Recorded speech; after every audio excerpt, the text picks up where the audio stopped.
各位老友記，歡迎返嚟。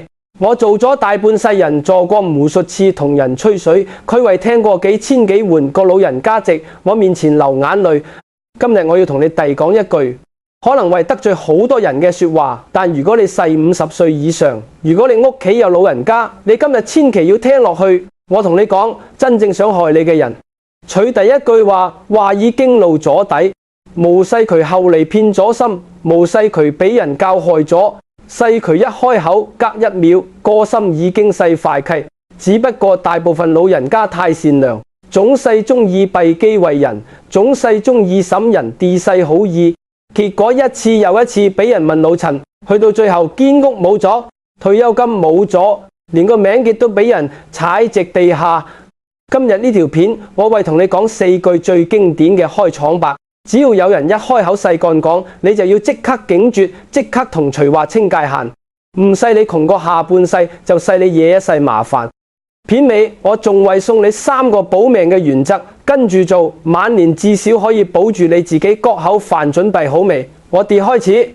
我知有低老友計聽到呢度為審，師傅你講得太過分啦！人心邊有咁快啊？我哋屋企低人，我哋兄弟姊妹，我哋就街坊都幾好啊！好，我而家問你一句，你身邊有冇聽過有老人家本來有樓有錢，突然之間去咗做擔保，簽咗份文件，借咗俾錢出去，然後間屋冇咗，退休金冇咗，俾仔女兄弟親戚棄埋一邊，最後要去老人院癌到閉眼。你話呢低例子多無多？多到你時急都時無晒。呢低老人家個個都細傻嘅咩？無細，佢哋當年做工嘅時候都精過鬼，做生意嘅時候都殺價殺到成支豆稈細典，解退休之後就為騙咗個無時分好人壞人嘅代勞呢？答案好簡單，因為佢哋以為對方細嚟關心自己，細嚟疼自己嘅，佢哋放低咗境決心，仲以為對方講嗰低甜言蜜語細真心。結果一步一步跌落個陷阱度，等到覺醒過嚟，一切都已經太齊。我今日要教你嘅無細點樣遞風水，無細點樣算命細一件，更加實際嘅事，細教你點樣聽人講也。點樣直對方一開口一秒就已經遞穿豬個心，呢個先世老年最重要嘅本事，比滅入符仔水都靈。呢種人平時一年見無到一次，突然之間打電話俾你，聲音都甜過蜜糖。阿伯啊，好耐冇見啊！我最近成日諗起你啊，你身體好冇好啊？血脂有冇高啊？食也 OK 嘛？我出面見到有也好，食都諗起你啊！突然我上嚟同你飲茶好冇好啊？各位老友記，你聽住呢總話，第一反應唔應該細開心，第一反應應該細警絕。點解？因為人性有一條鐵律，叫做無事獻殷勤，非奸即盜。呢句話細老祖宗留低嘅智慧，比任何一本管理學嘅書都值錢。一個平時同你冇咩來往嘅人，突然對你熱情到咁誇張，佢冇勢嚟關心你，佢勢嚟剝你嘅底。我是一位李伯伯，退咗休之後，個仔籍外國，佢自己一個人住直屋企。有一日，佢一個好耐冇見嘅遠房侄仔突然間上門，仲帶埋一大袋生果雞精補品。呢個侄仔坐低就話：阿叔啊！我阿媽成日話你人最好，細個掛陣最犀。我而家長大咗，一定要嚟孝順下你。李伯伯聽到眼絲絲，覺得呢個侄仔真細好，仲留全食晚飯。間讓往嚟咗2-3個月，侄仔每個禮拜上嚟代手信幫佢積屋陪隨第一生。李伯伯完全信晒佢，開始同佢講自己嘅屋企事，講自己嘅退休金有幾多，講間屋做緊嘅按揭仲爭幾多，講自己嘅仔籍外國幾無關心自己。呢個侄仔聽住識當假，真仲為嘆句氣：阿叔，你個仔真係無事好大咯，你成間屋剛來都細渠契啊，佢反而間對你。再過多2個月，侄仔嚟到嗰陣面色凝重：阿叔，我而家有件急事。我做生意周轉唔到，唔該你借我30萬應急，1個月我一定還你。李伯伯審都冇審，因為佢覺得呢個侄仔對佢間好，30萬點都要幫。結果呢30萬去咗之後，侄仔失蹤咗，電話無聽，返鄉下都問佢無到。李伯伯嗰陣先醒，原來對方細一早計算好，用2-3個月時間換佢30萬。老友記住一個道理，人心冇無緣無故嘅好。一個突然出現、突然對你好嘅人，佢個心一定有也圖，唔細毀錢就細毀屋，唔細毀屋就細毀你張身份證、你個銀行戶口、你張一保卡。你越細孤獨、越細缺少關心嘅時候，越容易被種人食住。所以我教你第一個保命原則，對突然出現嘅熱情，永遠保持距離。一個人細咪真心對你好，無細遞除一時三刻甜過蜜糖，細遞除過去幾十年，細咪一直都有心。真正嘅親人朋友，細細水長流嘅，細無為愛到間大生嘅。相反，一個突然熱情嘅人呢，就好似一團火過，燒得越盡越可以。你唔需要即刻拒絕人，但你要學識3個字，叫做慢慢嚟。人哋話要嚟探你，你就話最近唔得閒。人哋話要幫你，你就話唔使唔該。人哋話要借錢，你就話我低錢，都放咗隻仔女度，我做唔到主。剛所有亦拖，剛所有亦然，時間就細，最好嘅照妖鏡。一個有心嘅人可以等你半年1年，一個毀錢嚟嘅人等無到2個月就為露出馬腳。記住呢個真心嘅人，無謂急急嘅人一定無勢真心。呢種人可能細你嘅親戚、鄰居，甚至細低就同事，隨第一座低閒圈2句就開始問：阿姨啊，你而家退休金1個月攞幾多啊？阿伯，你間屋而家值幾錢啊？供完未啊？你個仔值外邊問幾多錢1個月啊？你戶口有冇儲蓄啊？定期擺值邊間銀行啊？好多老人家一被人問，就覺得對方細關心自己，或者覺得無答，好似冇禮貌，於是全部老實話俾對方聽，1、5、1、10更交晒底。你以為你講嘅細家常事，但細值對方入邊每一句都細情報，每一個數字都細佢日後點樣問你笨記根據。老友記，我同你講一個道理，錢值自己手，無值自己口。你將口一講出去，錢就已經開始離開你嘅口袋。有錢冇錢，屋企有幾多資產，退休金幾多，仔女問幾多呢？低全部都細你嘅最高機密，細你晚年嘅命根。呢低亦即使細你嘅親兄弟親姊妹，你都唔好講，何況細低10年8年見唔到一次嘅遠房親戚。我是一位陳太個仔，籍美國做工程師，人工唔錯。有一次佢老同學嚟探居咗一陣，就開始問：你個仔籍美國點啊？問幾多錢1個月啊？陳太一時興起，將個仔嘅人工、間屋、車及低全部講晒出嚟，仲加多2錢，肉緊間話：我個仔真細孝順，每個月為錢俾我。我而家戶口都有100幾萬。老同學一路聽一路點頭，臨走之前拍住陳太膊頭話：阿英，你真係有福氣啊！冇過幾個月，另一個好耐冇見嘅親戚突然上門，一開口就話：阿英家姐，我聽人講你個仔籍美國好威水啊！阿家姐，我而家搞緊嘅生意，等錢周轉，你可唔可以借我50萬應急啊？我知你係有能力嘅人，我1年就係你啦。陳太先至知道，原來自己個底早就俾嗰個老同學傳晒俾成條村嘅親戚。佢無借得，親戚扭嚟扭去，仲直出面周圍講陳太有錢又寡情，搞到陳太個名俾人打爛。老友記，你聽到呢度應該明白啦。你把口就細，你晚年最容易漏財嘅一個窿。你講得越多，別人對你嘅胃口就越大，你嘅安全感就越少。所以我教你第2個保命原則，3件事永遠唔好向外人講。第一，冇好講屋企有幾多錢，人哋問你退休金幾多，你就話夠食夠用啦，都要簽住使。人哋問你戶口有冇儲蓄，你就話而家低亦幹貴，邊有得採啊？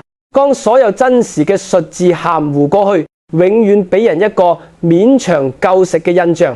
第二，無好講仔女問幾多，你越吹自己個仔幾威水，將來問你笨嘅人就越多。你話個仔月入10萬，人哋眼中你就細一部提款機。你話個仔一般啦，人哋就冇興趣打你主意。第三，無好講你嘅健康狀況同你嘅屋企結構。你屋企邊個月冇人直到？你星期幾一個人去街市？你邊支手腕痛？你邊個關節冇力呢？低全部都細晒人，用嚟計算你嘅資料。你講得越少，你就越安全。記住呢個一個真正嘅老江湖，張口細牙嘅心細精契。呢種人講也好，有本事佢冇勢嚟同你講，佢勢嚟同你講情，佢為話始終係一家人啊，血濃於水嘛。阿爸阿媽在新國鎮，一定希望我哋兄弟姊妹互相幫忙嘅。你細做大佬噶啦，無幫細佬邊個幫取啊？都細自己人，無通我仲為亞你滅，你都降大年紀啦，攞低錢出嚟個弊後弊用啦，仲鎖住做滅啊！呢低說話講出口，你先要停低，深呼吸3秒。點解？因為呢個人嘅意思，胡細嚟講親情，細嚟綁架你真正嘅親情，細無需要成日掛直口邊嘅。你細個國陣啊嘛，煮餸俾你食，有冇成日話因為我細你啊嘛，所以我要煮俾你食？冇真正嘅親情，細無生嘅，細做出嚟噶，無細愛出嚟噶。一個人一開口就同你講一家人，血濃於水，佢個潛台詞往往係因為我哋細親戚，所以你無弊我無德，你無幫我，你就細冇人性。呢個叫做道德綁架，細人性入邊最污糟嘅一種手段。我時一位張伯渠有個親細佬比佢細5歲，一世男散武，正當工作。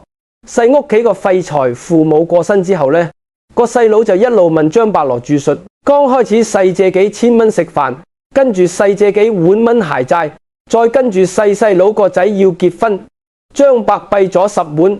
每一次張伯想拒絕細佬，就為出動阿爸阿媽。大佬，阿爸臨終前吩咐你要照顧我噶，你無計得滅。阿媽當年供你讀書都唔容易噶，你而家有錢又冇幫我，阿媽直天上見到為傷心噶。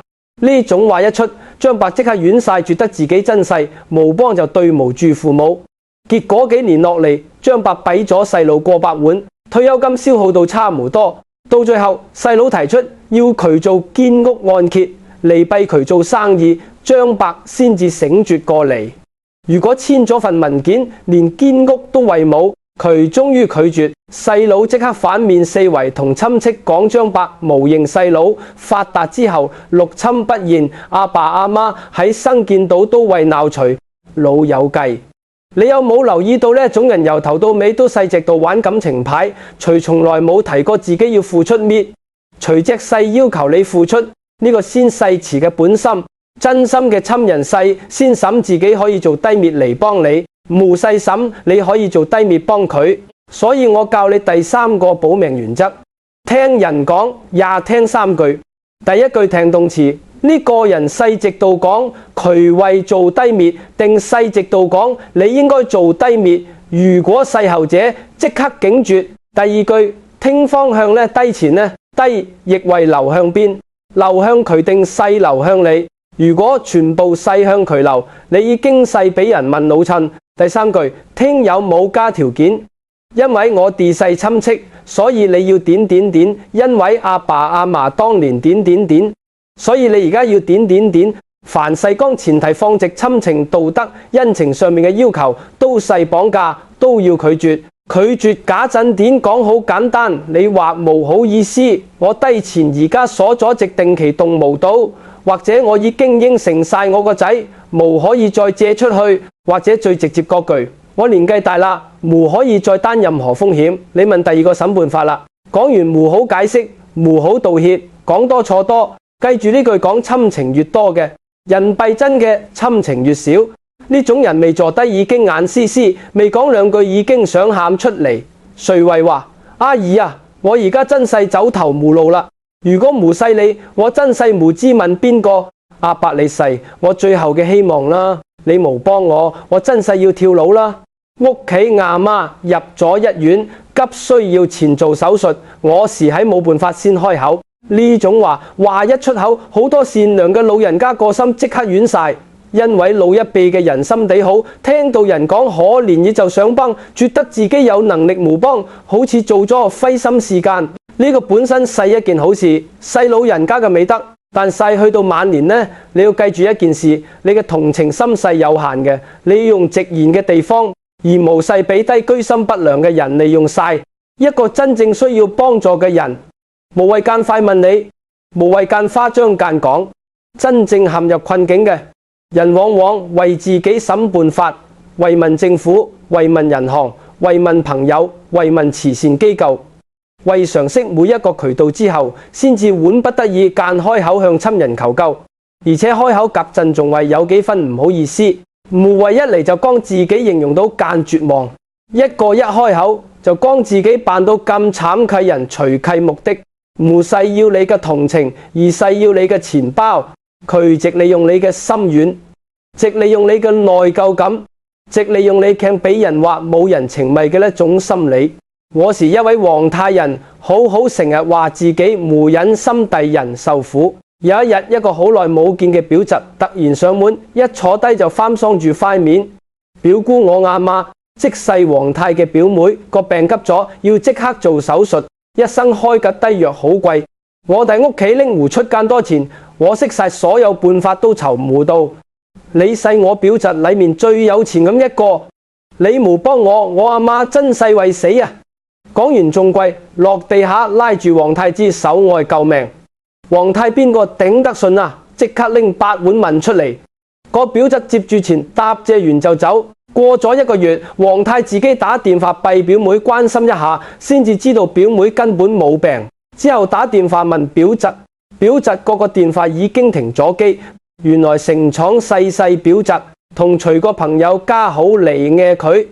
因為之前有親戚食飯局度講過黃太幾有錢，老友計慘無可以仔細聽人講，真正嘅慘細有機可尋契，細有病歷，有單據，有政府記錄，有醫院可以查證㗎。一個人如果一開口仔細用言語嚟形容自己有幾慘，冇任何事自契資料，你就要提高警覺。所以我教你第4個保命原則：3查3無弊。第一查對方講嘅事實咪真嘅，人哋話嘛入醫院，你就打電話俾個表妹，胡細打俾個過嚟求你嘅人親自問下情況，人哋話生意周轉，唔到你就話你間公司叫滅名，我叫我個仔幫你遞下術，一問清楚好多假亦即刻限刑。第二查對方細咪已經問晒其他辦法，你可以問你有冇問過銀行，有冇申請過政府嘅援助，點解你個親生仔女冇幫你，你其他兄弟姊妹點遞呢件事，一個真佢有需要嘅人為答得出隨息過滅辦法，一個嚟壓你嘅人答冇清楚嘅。第3查財有冇能力係借錢俾一個冇能力係佢人，等於送錢呢？低錢送出去之後，你冇好審住羅反，仲要審定啲退路。細咪送出去之後，自己都仍然有得食。如果因為借幣對方而影響到你自己嘅生活質素，你就要即刻拒絕。3無弊就更加簡單。第1無弊，無弊大額。無論對方講到幾苦，一次過都無好弊，多過你可以承擔嘅損失。想幫可以幫一低，但無好賭上你嘅退休金。第2無被擔保。呢個細老人家最容易死直道嘅地方，無論對方細邊個，你都唔好簽任何擔保文件、聯名文件、按揭文件。你簽咗對方無瑕，銀行就問你追，你間屋就冇捉。第3無弊身份證同銀行卡俾人代辦，呢個聽落好簡單，但細好多老人家俾騙徒或者熱心親戚用種種名義落去，去到出咗事先醒。你嘅身份證、你嘅銀行卡、你嘅印仔，永遠只可以值你自己手上。各位老友雞，講到呢度，唔知你腦入邊有冇諗起你身邊某低人？呢4句開場白：第1無緣無故過分熱情嘅；第2一開口就打停你個底嘅；第3用親情道德綁架你嘅；第4講自己有幾慘薄你同情嘅。只要有任何一種出現值你身邊，你都要提高警覺。唔好即刻反面，但係要即刻同對方保持距離。人到晚年，你無需要同任何人證明自己有人情味，你唯一要對得住嘅就係你自己吉口飯，你頭上吉間屋，你手裏面嗰俾錢，同埋你日後仲要行吉幾10年路。我知有低老友計，可能為審間我細咪要變成一個孤獨嘅人，將所有人推晒走。無細我無細叫你冷血，我細叫你精。真正嘅老江湖，無細冇朋友嘅，細時得揀朋友嘅；無細無幫人嘅，細時得幫賢繼人嘅。無世無講也嘅，世時得講言計也嘅，你只要記住三個字，叫做慢小壯。慢就細無好衝動答應任何要求，凡事拖多2日先算。真心嘅人可以等急嘅人一定有問題。小就細講，夜小低，特別細關於錢屋仔女嘅，又係越少人知道越安全。你把口一啞咗，好多災難自然就過咗身。壯就細講你嘅底，你嘅心，你嘅錢，全部撞直自己度。人前無路富，人前無路弱，人前無路怒。你越細普通人，越無謂打你主意；你越細內斂，人越無謂欺負你。慢小壯呢三個字，細我弊你嘅晚年防身術，跟住做你嘅下半世自然平安。各位老友計，人生走到咁大年紀，我哋見過嘅風浪已經夠多啦。呢個世界無世童話，無世人人都好人，但你都無需要因為奸而變得憤世嫉俗。你只需要學識一件事，就細直對方一開口，格震深度，默默問自己一句：呢個人細位，我定細位隨自己。問得出呢個答案，你就已經贏咗大半。如果你今日呢番說話有一句講中咗你嘅心事，如果你曾經因為心軟被人問過老陳，如果你屋企有老人家值得聽下呢低道理，請你做3樣嘢。第一，直留言，屈打一句，守住自己割口飯，等我知道你有聽入耳。第二，將呢條片分享俾你嘅老朋友、你嘅兄弟。第三，訂閱我哋嘅頻道，開埋個小鈴鐺。之後每一集我都會繼續同你講最真實、最實用嘅晚年智慧，避開一切陷阱，行得4平8穩。記住我一句，晚年最重要嘅無世福氣，世清醒，清醒嘅人自然有福，無清醒嘅人有幾多福都俾人食晒。大家保重身體，守住自己，我哋下期再見。